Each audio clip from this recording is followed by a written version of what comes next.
Hi, welcome to chapter 1. This week's chapter 1 is Thick as Thieves, the next book in the Kenny Lowry mystery series. Chapter 1. Oh, Kendrick Lowry, Mama gasped, clutching her pearl-studded handkerchief as if the world were about to end. She waved it in the air like she was fanning away a fainting spell. I just can't. I simply cannot. Her voice broke with such a dramatic flair, you'd think that the Lord himself had descended in the living room and declared me unfit to walk down the aisle.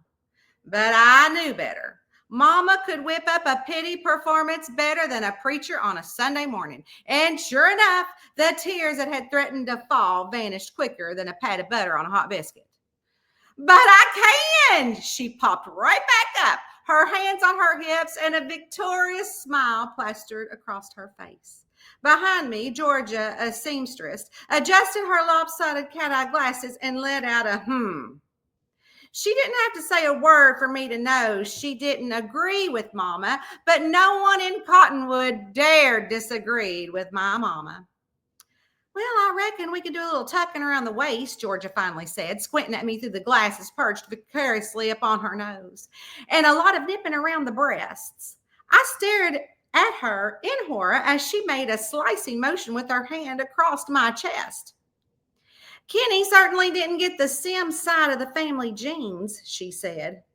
Mama, I shrieked, my arms flailing in the shapeless mound of fabric masquerading as a wedding dress. Do I really have to stand here and entertain this any longer? I simply cannot wear this. This is a Halloween costume to my wedding.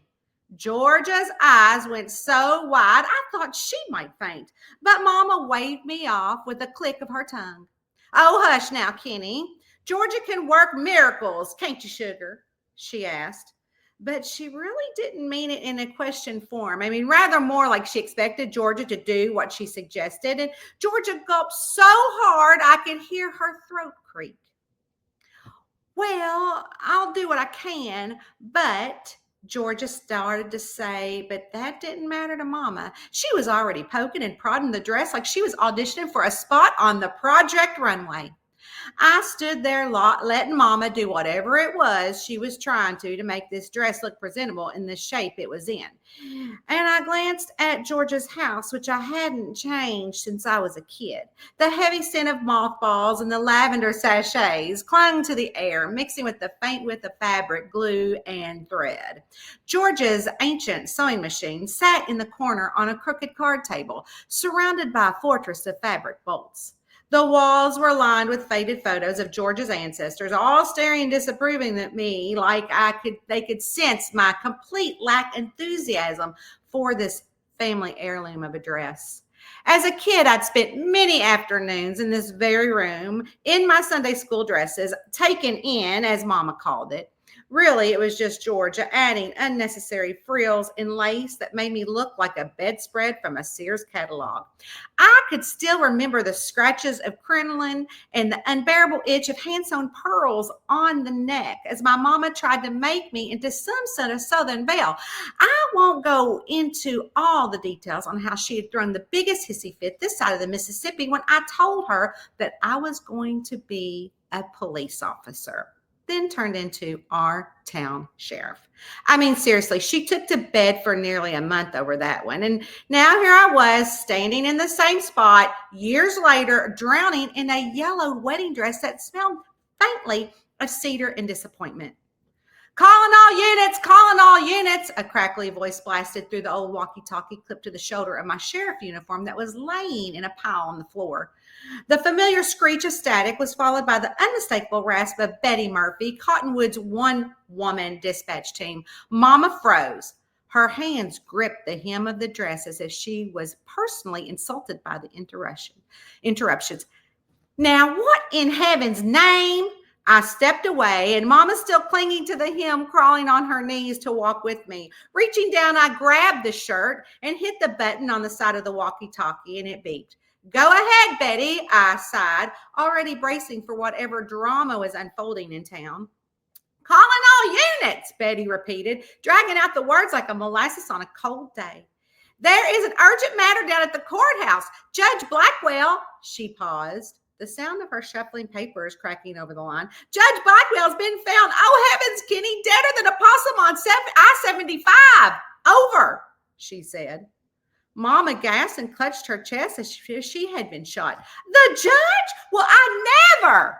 But Betty wasn't done. I mean murdered, dead, Kenny. Sheriff, she clicked off. Not even a second later, she chirped back, murdered.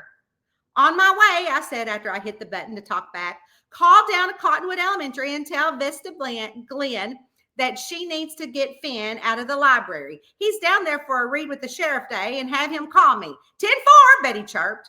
There was no time to wrestle out of this dress. I grabbed my uniform from the floor, balled it up in my hands, and bolted, my boots thudding against the floorboard. Kitty, what do you think you're doing? Mama hollered, chasing after me. I'll change in the Jeep, I shouted, slamming the door behind me. Duke, my ever-loving hound, who was waiting on George's front porch, bounded down the porch steps after me, barking as if he knew the urgency of the situation. I threw open the Jeep's door and climbed in, wedding dress and all. The hoop skirt puffed up around me like I was sitting inside a cotton candy machine, and Duke looked at me like he knew what was going on. The wedding dress puffed out so much I could barely see over the gear shift. Forgetting solving a murder, I'd be lucky if I didn't crash into a mailbox on the way there.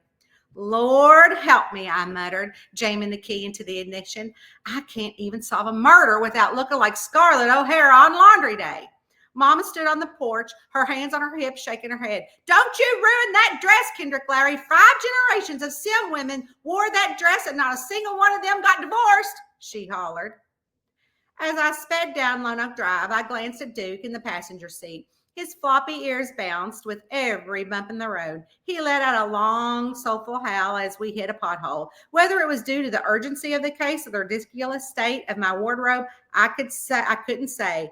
But I did say, Duke, if anyone sees me like this, I am going to have to move to another county.